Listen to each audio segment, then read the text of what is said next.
bigla nakapasok yan. Bukas yung pinto eh. Hello. Good morning sa'yo.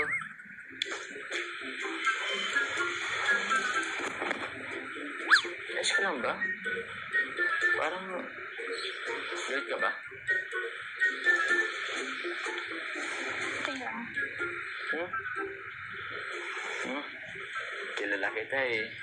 Wala ka nang may tatago sa akin. Galit ka, no?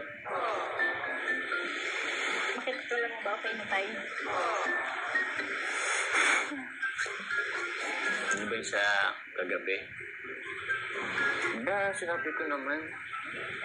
Tumula ako ng barbecue at para sa abag ko kay, birthday ni Kalingit yan at ni Edo. Tagal ko pong nagantay. Yun na nga eh. Medyo niluto pa kasi. Tapos, alam mo na, nagbabaga pa ng uling. Uy, sure na kasi. Ito na magalit yun. Ngayon na nga lang tayo dagdag ulit eh. Tagal natin hindi na-vlog.